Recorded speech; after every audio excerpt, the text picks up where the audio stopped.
أنا جميل، بس من كترة الجمال اللي عندي ما بخرجش من البيت.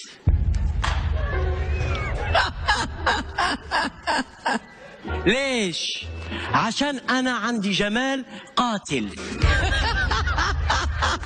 والله مرة خرجت في واحدة رمت نفسها عشاني.